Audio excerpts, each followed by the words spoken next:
एक थप्पड़ का कमाल। कितनी सुहानी सुबह थी वो। नेहा घर के काम निपटा रही थी।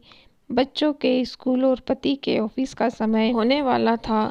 अचानक सासू माँ की आवाज़ आई, नेहा बहू, अभी तक चाय नाश्ता तैयार नहीं हुआ? कितनी देर लगती है तुम्हें? सारा दिन बस फ़ोन पर लगी रहती हो, फिर सुबह को देर से उठती हो। सब जगह देखो कितनी गंदगी है, पता नहीं करती ही क्या हो। सासू माँ की आवाज़ सुनकर नेहा का मूड खराब हो गया। कितनी भी कर लो इस घर के लिए, लेकिन कभी तारीफ के दो बोल सुनने को नहीं मिलेंगे। रात दिन घर के कामों के लिए अपनी ज़िंदगी खराब कर दी, लेकिन किसी को कोई फ़र्क नहीं पड़ता।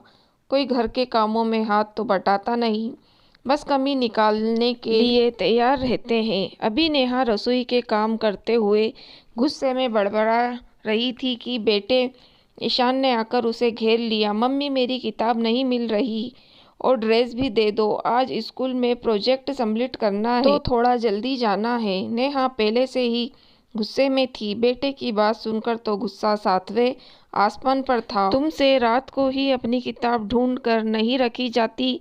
ड्रेस भी मैं ही दूँ? खुद से एक ही काम नहीं कर सकते, मुझे परेशान करने आ जाते हो। देर होगी तो अच्छा, कहकर नेहा ने ईशान के एक थप्पड़ लगा दिया। थप्पड़ लगने से ईशान रोने लगा। उसे समझ नहीं आया उसकी क्या गलती थी। ये सब तो रोज ही होता है, फिर आज मम्मी ने क्यों मारा? रोते रोते ईशान कमरे में जाने लगा। क्या हुआ ईशान, तुम रो क्यों रहे हो? और तुम तैयार क्यों नहीं हो रहे? तुम्हें स्कूल नहीं जाना क्या? उसके पापा सुधीर ने पूछा। मुझे नहीं जाना स्कूल, ना ही मुझे कपड़े पहनना है और ना ही नाश्ता करना है, कहकर ईशान रोने लगा और फिर अपने कमरे की तरफ चल दिया। सुधीर समझ गया कि सुबह सुबह उसकी डांट पड़ गई है, तो इसलिए वो रो रहा है। सुधीर ईशान के पीछे गया। क्या हुआ बेटा, इतना गुस्सा क्यों हो? पापा के प्यार से ईशान का गुस्सा थोड़ा पिघल गया। मम्मी ने मारा। बेटा, तुम्हारी मम्मी सुबह से काम में लगी रहती है, उस पर कभी मैं, कभी तुम और कभी दादी अपनी ज़रूरतों के लिए आवाज़ लगा लेते हैं। बेटा, वो भी इंसान है, अपने कुछ काम तो हम खुद भी कर सकते हैं। मम्मी ने ठीक कहा। अपना बैग तुम रात को लगा दिया करो, जिससे सुबह को कॉपी न ढूंढनी पड़े। ईशान को समझ आ गया। उसने उठकर फटाफट अपनी कॉपी ढूंढी और बैग लगा लिया। फिर जाकर नेहा से बोला, मम्मी मेरा बैग लगा लिया है, मैं तैयार होकर आता हूँ, मुझे नाश्ता दे देना, कहकर उसने नेहा के गाल पर एक किस कर दिया। बच्चे के प्यार से नेहा का भी गुस्सा पिघल गया। नाहक ही मैंने बच्चे को मारा। उसने ईशान को प्यार किया और उसके साथ चलकर उसे उसकी ड्रेस दी और उसका प्रोजेक्ट संभाल कर बैग में रख दिया। उधर सुधीर चाय नाश्ता लेकर अपनी माँ के पास गया। माँ, क्यों सुबह सुबह इतना गुस्सा होती हो?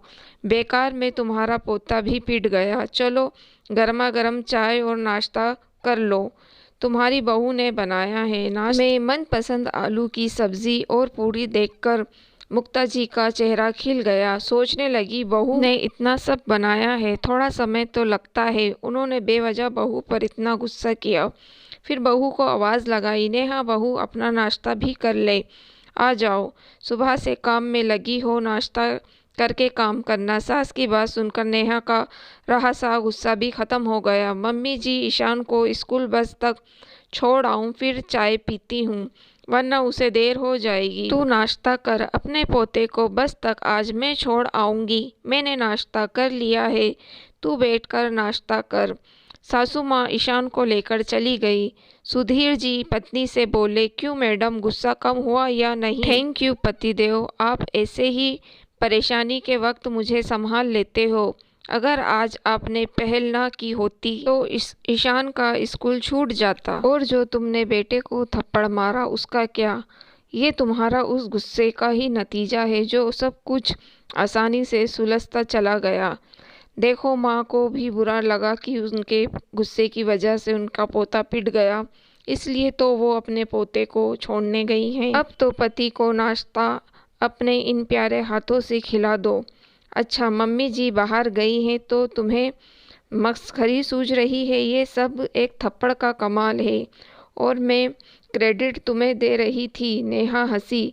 अब इस कमाल के लिए रोज मेरे बेटे को मत पीट देना। सुधीर हंसा तो नेहा उसके गले लग गई और वो सुहानी सुबह फिर से एक सुहानी सुबह बन गई थी। दोस्तों, हम औरतों के ऊपर सुबह सुबह इतने काम होते हैं, उस पर घर के हर सदस्य की इच्छाएं और झुंझुलाहट भी हम पर ही उतरती है और हम अपनी झुंझुलाहट अपने बच्चों पर उतार देते हैं। इसी बात पर या तो घर में बखेड़ा खड़ा हो जाता है या सब कुछ एकदम सही हो जाता है।